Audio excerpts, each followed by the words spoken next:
Hey everybody, welcome into the ProLine TV Eastern Conference play-in preview and playoff snapshot, because we're not quite to the playoffs just yet.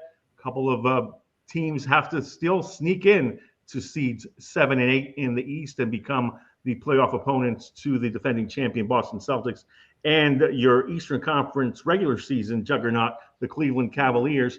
And so we will look at the games that will decide those matters and talk a little bit about the two matchups that have been decided, the Knicks and Pistons and the Pacers and Bucks. I'm joined by Jim Feist of ProLine TV and a host of other websites. Jim Feist, what is it, jimfeist.com? Yes. Andy Iskoe of thelogicalapproach.com. And we are going to talk all about the Eastern Conference. And first, we'll let you know that the Western Conference will be set on a separate video, so you can watch them back to back. You can watch the West first if you want to watch the West first and get spoilers there. But we will go chronologically with the East, since that will give us our first postseason game. And it's weird because I'm an NBA guy, so you have to use the vernacular correctly. These are postseason games, but they're not playoff games yet. And the stats don't count for anything. They automatically get destroyed. And so the first postseason matchup is the Orlando matchup. Which, by the way, is stupid. That is what it is. I mean, it's like they don't exist. It is what it is. I'll tell you what, if you're betting these games, they exist as you go forward. Absolutely. It is what it is, and what it is stupid, but we digress. Yeah. The Orlando Magic host the Atlanta Hawks in the 7 and 8 game, and the 9-10 game to follow on Wednesday will be the Bulls hosting the Heat. And this is smart. This part is smart on the NBA's part. You've got you give the 7-8 loser every possible advantage to beat the 9-10 winner on Friday, because you have them at home and you give them an extra day's rest. But by the way, is there a reason they didn't do 7 versus 10, 8 versus 9? Because they don't like it. Because that doesn't do much for I guess the 7-8 should be an automatic play-in, and then that becomes your 7 seed, regardless of who it is. And then the 8 seed is the lone survivor. That's it. And that's actually come into play because the Miami Heat were the 7th best team in the Eastern Conference in 23 and ended up the 8th seed because they lost their first game and rode that to the NBA Finals. Yeah, see, so, it takes away from the fact that the 7 and the 8 theoretically should have the advantage of being able to make it in, but why have them meet in the first, in the first game instead of 7, 10, 8, 9, where both teams have an advantage, both teams play at home.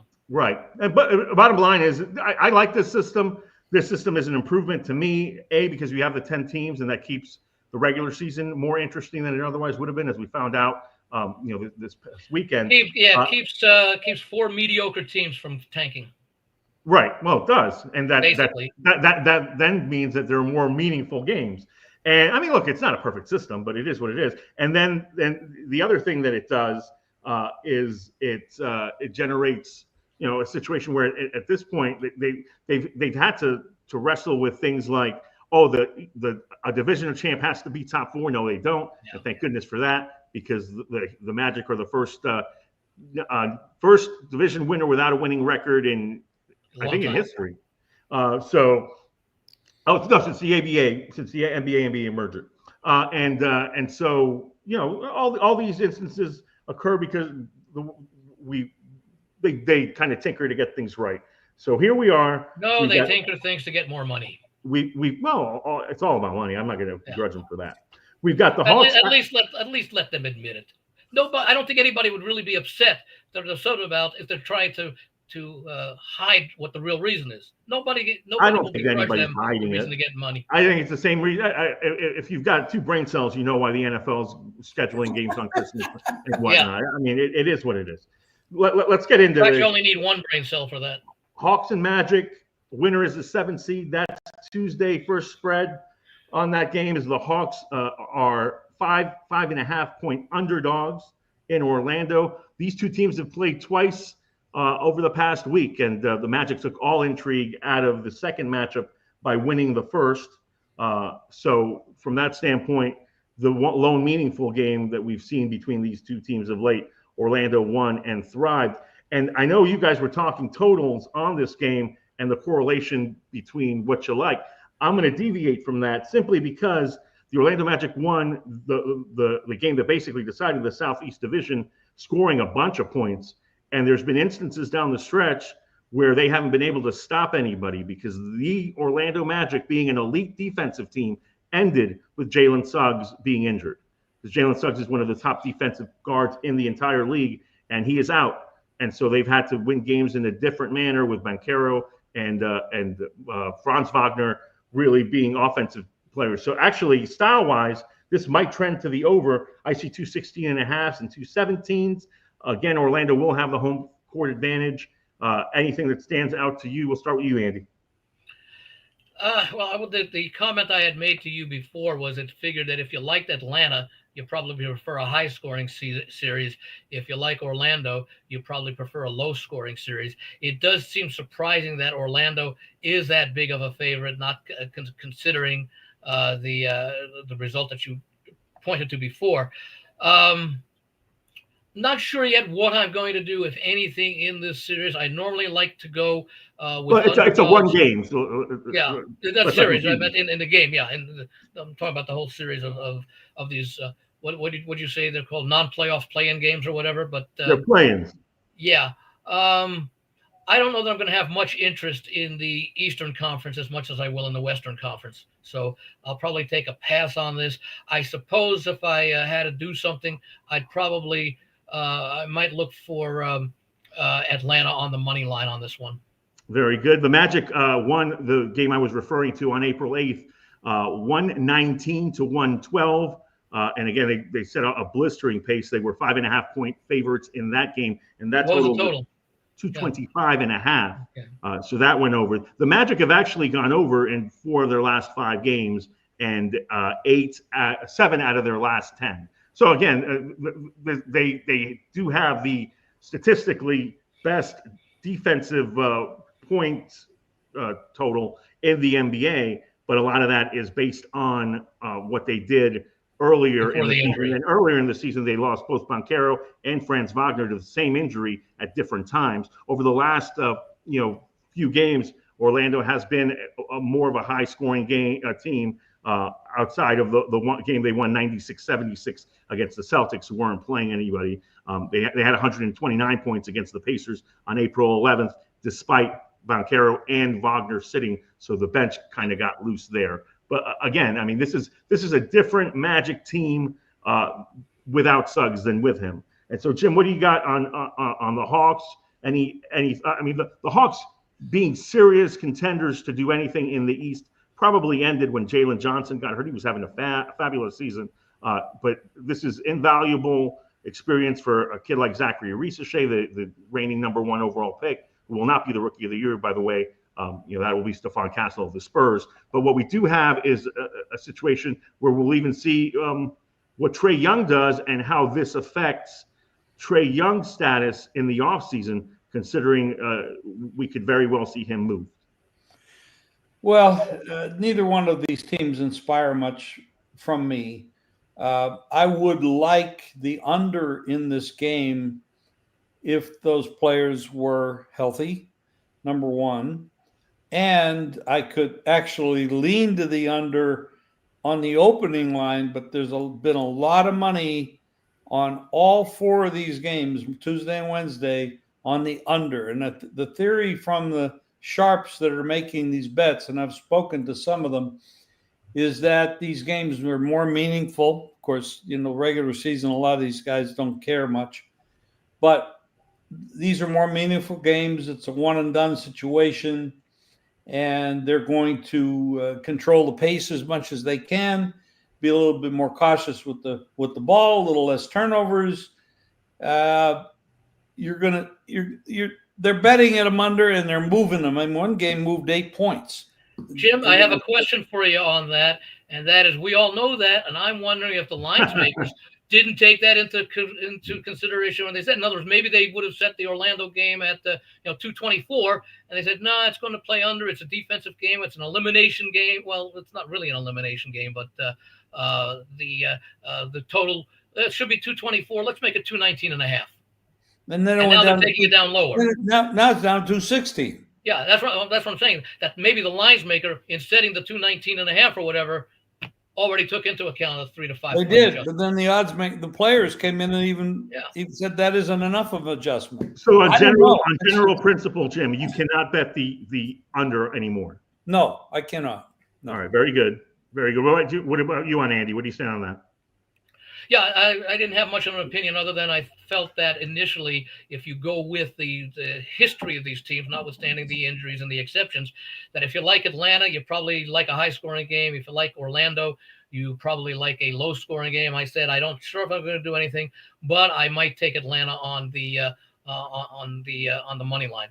Very good. I think then I'm in agreement that if you feel like the line has moved to where you can't bet the under, you look at the over, simply because a lot of these numbers are based on Magic, the Orlando Magic team from games 1 through game 60.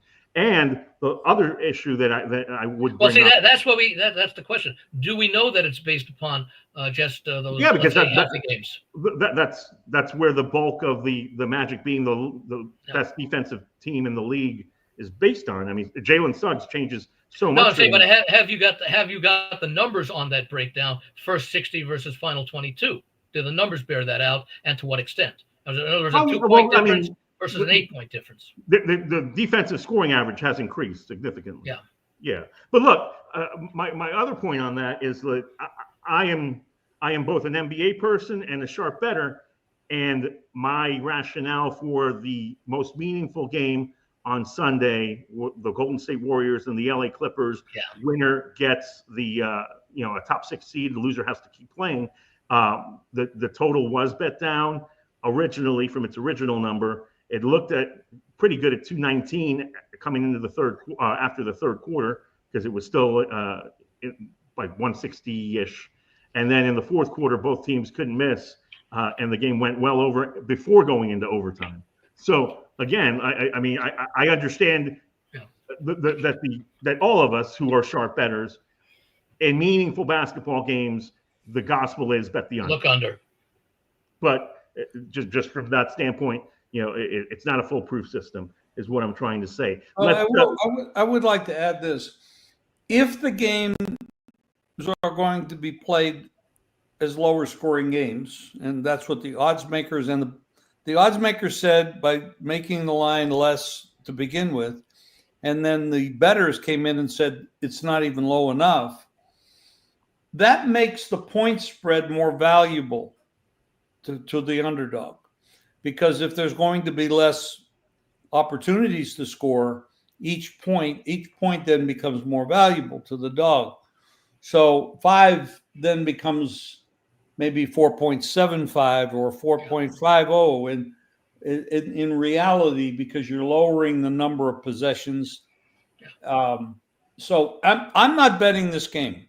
I would have bet it under. I missed the number. I didn't get it. And so I'm not going to bet it. But that's a basic theory, is if you're going to lower the score enough, then the point spread becomes a little too high, and you might start seeing underdog money. However, every number I look at is 5 minus 15. Minus, so there's actually money leaning to higher numbers. Yeah. So favorite and under, which is a weird combination in many instances. I'm sorry, Andy? I say favorite and under is what the money is showing. Yes. Yeah. Which is an unusual combination for most Is. situations. Yes, it is. But to your point, +5 is much more meaningful when the total is 215 than if it's 235. Correct. To wrap up this 7-8 matchup, the Magic went 22-19 at home, and the Hawks went 19-22 on the road. But Trae Young does love playing villain on the road. For both of you guys, if the winner plays the Boston Celtics, does this sway you either way as to who plays the Celtics? Do you care? I don't know. Celtics are going to drill either one of them. And the Cavs might do the same. And the Cavs might do the same thing to whoever finishes 8. Yeah, well, and we'll talk about that one. But all right, so this one doesn't sway you as to the Celtics maybe either the Hawks because of Trae Young and his playoff pedigree, or the Magic. If I can win in one game, let's say the game on Tuesday, and I'm in the playoffs, I will worry about having to win 2 games and possibly face the quote unquote weaker team. Interesting. All right, very good. Let's get in the playoffs. Let's go to that matchup where the winner will ultimately have a shot at playing the Cavaliers, and that's the Heat and the Bulls. They are playing for the second Wednesday in a row, and it was very meaningful that Miami, as a 1 to 1.5 point underdog, road favorite, lost. Josh Giddey with probably his best game of his pro career, had a triple-double. Chicago won going away. Miami blew another lead. That's been an epidemic for them all season. And now the Heat go to Chicago as a 1.5 point underdog. But you know, I'll lay it out there like that. Initial thoughts, Jim.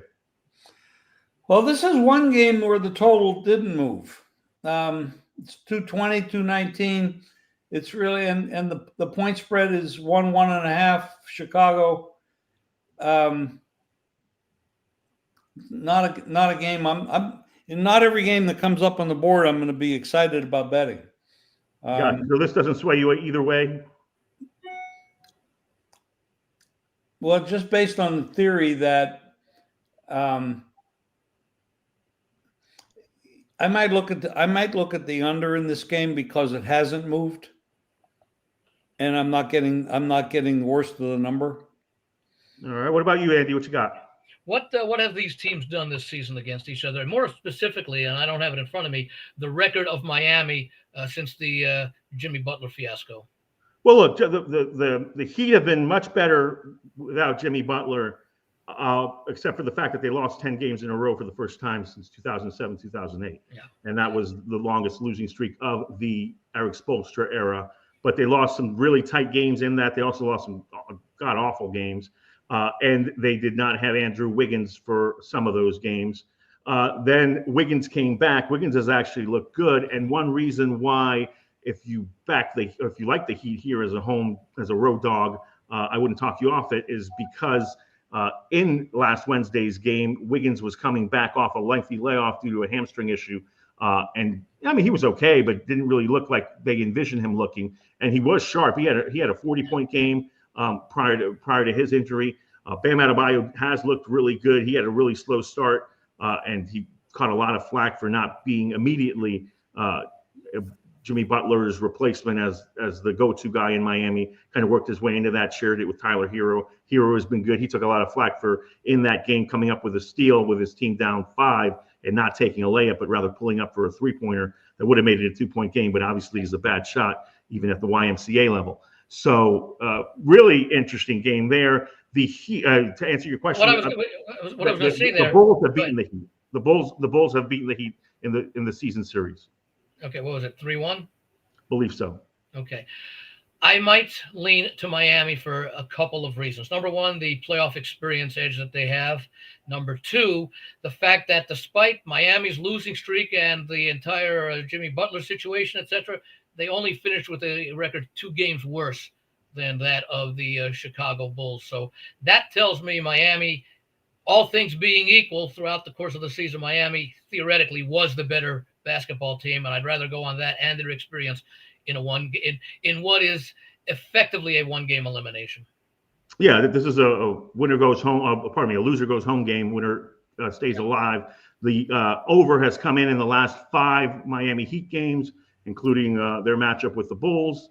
The Bulls have been playing really good basketball too, in terms of what they compared to what they were playing earlier in the year. So Billy Donovan has actually lost both Lonzo Ball and Ayo Dosunmu to his better reserve guards and gotten improved play from Giddey and Kobe White, who really scored a lot down the stretch. In fact, the Bulls come in winners of 6 of 7 outright, and the over is 3-2 over their last 5 games. And the last 2 of those games, you can probably flush them down the toilet because they were against the Wizards and the 76ers. I do. Tony, do you have some strong leans in any of these 4 games? I like the Heat, and I was intrigued by the fact that odds makers have switched their tune around, because I would have made the Bulls a favorite in the key regular season meeting. That was game 80, because in that game, if the Heat had won that game, this game would probably be being played in Miami. The Bulls won that game, so it's being played in Chicago. In fact, the Heat had an opportunity to move up to 8, depending on how the Hawks finished, but lost. And again, it was getting Wiggins back. Duncan Robinson has been in and out of the lineup. I like the Heat in this contest. I weigh the fact that Wiggins will be better. Josh Giddey won't be as great. Josh Giddey was incredible in that contest. Hero is pretty solid and has been. Same with Adebayo. Vucevic doesn't play much defense. So I lead towards the Heat and the over in this matchup. I'll ask you the same question I did for the Celtics series. Is there a preference if either of these teams are able to win 2 games? By the way, no number 10 seed has. Do you give either of these teams a shot at the Chicago Bulls, especially since the Miami Heat have a history of, albeit with Jimmy Butler, of being a play-in to NBA finalist in their recent history? I don't give either of these teams a realistic chance to beat Boston or Cleveland. Well, it'll be Cleveland. Oh, okay, Cleveland. Yeah, okay, yeah, Cleveland. Yeah. Jim? I really don't have an opinion in the game. No, not in the game. I'm saying does either of these teams move the needle to say test the Cleveland Cavaliers to see something out of Cleveland before they move forward? As a tougher challenge. Unless the Cavs are asleep at the wheel, which always can happen, but it's very rare. These teams don't match up. Cleveland's a good team. They've been solid all year, just like OKC has, just like Boston has. These are good. They're very well coached teams that have played well all season long. And yes, they may not get really excited about any of these matchups, but shit happens. And if they come in focused, the games aren't close. All right. Well, then by that rationale, let me put it this way. I can't see either of the first round series involving the ones and the twos going the distance. By that rationale, now I have trapped you into my next question, which is the Boston Celtics are a minus 145 favorite at DraftKings to win the Eastern Conference. The Cavaliers are plus 225. You've both just divulged that who they play in the first round doesn't matter. Yeah. So do you like either of these prices right now for either team? Obviously, I like Cleveland. You like Cleveland plus 225 right now? Sure. Okay. What about you, Jim? Or would you rather wait? Yeah, but I like Cleveland at that plus price. Yes, I do. What do you guys think this price does once we see their first round matchup games? So say games 1 and 2 are in Cleveland against the Miami Heat, and they've won both games. So now you're going to South Florida. I can't see the series price for Boston or Cleveland changing from what it is now, regardless of who they play. No, because they're supposed to win, and unless they win by 30 points per game, you're not going to see anything. For our viewers, you're saying that if you want to ride the Cleveland Cavaliers plus 225, you might as well do it now. Exactly. Yeah, shouldn't matter. Well, I suppose there could be a 5-cent adjustment if the winner of the play-in looks really, really sharp in those play-in games. Maybe there'll be an instantaneous reaction on putting a little something on, those people who like to play long shots, from a psychological standpoint. But realistically, I would not, even with 2 blowout wins or 1 blowout win, depending upon who plays who, that you would see much of a change, if any change. Before we go, it's an expected outcome, and if form holds, you're not going to get, like on Justin Rose, you're not going to get 130-1 now that he went into the playoffs to win the tournament. So it's the same kind of thing. Unless there's some kind of aberrational outcome in the matchup with Chicago or Miami, you're going to see the same price. All right, here's the other thing then, what you guys didn't cover because you both like the Cavs. As far as the Celtics, I would not go the chalky minus 145 route right now because there is genuine concern that Jaylen Brown is not going to be right. Now, you may think the Celtics can go ahead and win the Eastern Conference without Jaylen Brown, and that's a debate to be had on another show at another time. But the fact is, if we see Jaylen Brown either miss the first few games against, be it the Magic or the Hawks, or absolutely not look right and be shelved for a series, I think the Celtics would then become available at plus money without the reigning Eastern Conference Finals and NBA Finals MVP. So green light on the Cavs based on what these two gentlemen have said. Absolute red line on the Boston Celtics as your Eastern Conference winner right out of the gate. Let me ask you this. Other than the Celtics, who else do you think could take down the Cavs? The Milwaukee Bucks, and we're going to segue to that because what I was going to ask you is, gentlemen, I'm going to have to leave in about 10 minutes just to. Okay, so we'll have you chime in on the East, and me and Jim will do the Western Conference video that will also be available on ProLine TV. But I'll give you some quick thoughts at the end of this one if you want, or in between shows if you want. In between shows, because this is East only. So Knicks, Pacers, Bucks, Pistons. We'll break down those series here in a bit briefly, but Knicks plus 850, Pacers plus 2,200, Bucks plus 3,500, Pistons plus 15,000 to win the East. Any of those, Jim Bucks, and Andy? Milwaukee. You like Milwaukee, Andy? I'm in that boat too. Give me your thoughts. I just think the experience, returning to health as much as they possibly can. I still, I don't expect them to win, but I think the price is a little bit too high on them to not win. That it's worth taking a shot because they certainly one of the best players in the game who can carry this team and has carried this team in the past. Jim, do you like any of those other teams? Knicks, well, the Bucks are obvious. I mean, that's the team that could rise up and do a lot of damage. What'd you say, Tony? 35-1? 35-1. Yeah, that's pretty high. I mean, compared to win the East, to go ahead and win it all, which you might as well take a flyer on if you're taking them to win the East, at least the pizza money. It is 110-1. What's their price over the Pacers? Well, that's a series market, and we're about to talk that. In fact, let's just segue. Well, I mean, just to give an example of how the 4-5 series is the Pacers and the Bucks, and that will start in Indiana because that's about 2-1, isn't it, on Indiana? The Pacers are minus 190 as a series favorite. Bucks are plus 150, 155. I'll be on Milwaukee. So yeah, and from that standpoint, obviously you would be, but the domino that has not dropped is Damian Lillard being cleared. Everybody anticipates this will happen this week.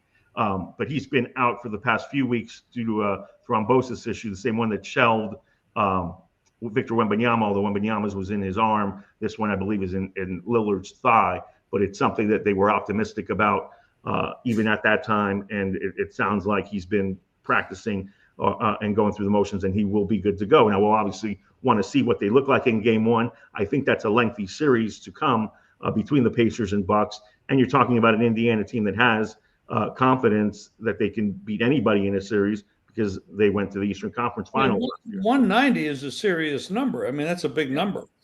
So I mean, that you can't turn your back on and say that's that easy for the Bucks to get out of there. No, but at the same time, I mean, it's deemed to be the most competitive of the 4 Eastern Conference series, and I think you'll probably see that number come down once Lillard is officially cleared. That's true. That's just my guess. Yes. And so I'd go out and play Milwaukee today. Jim is very confident that Damian Lillard will come back without missing a beat, which you have to be to make these type of bets. And I'm in total agreement with you. Even if he's in a minor role in the first game, maybe Milwaukee says if we don't need him to play that many minutes and we can win that first game, then maybe what's the length of the series? This is a best of 5? No, these are all 7. Best of 7. These are all best of 7s. Okay.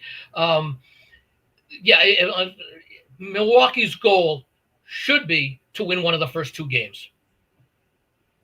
I usually like to bet road teams in the first two games. Usually bet them to win one of the first two games, starting with game one. If they win game one, I pass on game two. If they lose game one, I'll come back with them in game two.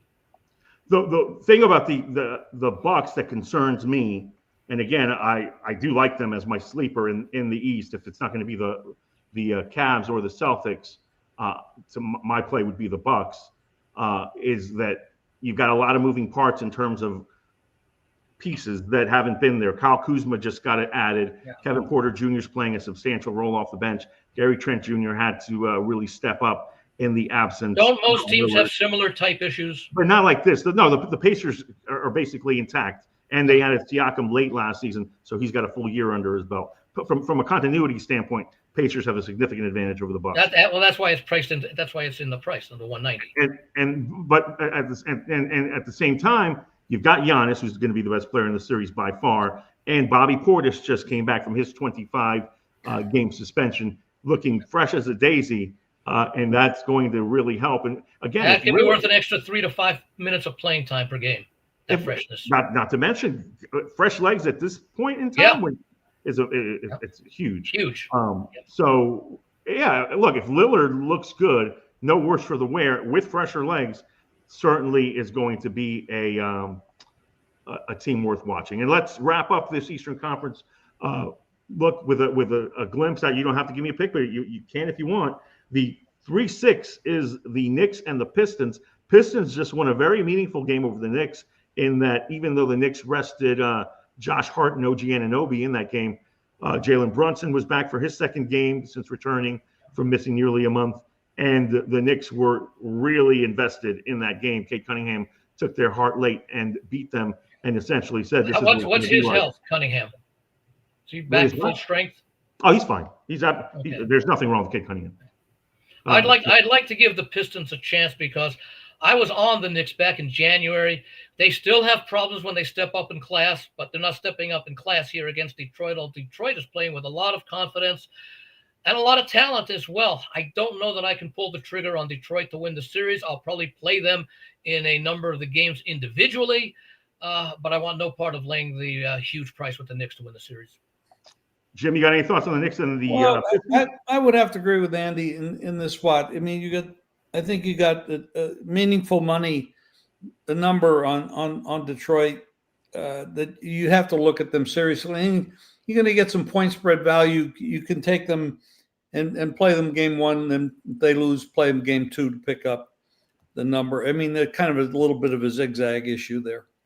All right. Well, game one is going to be crucial there because New York at home with that crowd, if they look good and take care of business, that would be a great launching point for the Knicks. If they somehow lose, the roof would be falling. I just need the Pistons to come within 7. For game one, yes. Well, yeah, you do. I'm talking about the series itself.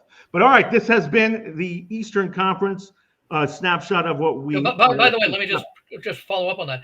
If I'm going to take a look, which team has a better chance of winning one of the first 2 games on the road? I'd certainly say Milwaukee has a better chance of doing so against the Pacers than the Pistons do in winning 1 out of 2 against the Knicks. All right. Straight up, I'm talking. We'll be talking about the Western Conference in a separate video, so keep an eye out for that. And again, I guess our prevailing theme on the East is that Andy and Jim like the Cleveland Cavaliers to win the Eastern Conference in terms of the price that they would lay right now, bet-wise. We would take, right? 220, yeah. Take 245, right? Yeah. Or take 225. I mean, and in the other 2 series, I think Andy and I both would be on the dog, Pistons and Bucks, taking the points in game 1, and probably if they lose, take them into game 2, but not to win the series. All right. Well, I'll take the Bucks to win the series, yes, but I wouldn't take the Pistons. Appreciate you guys tuning in for Proline TV. Please like and subscribe and check out the Western Conference video as well if you haven't already. For Andy Wisco and Jim Feist, I'm Tony Mejia. Thanks for watching.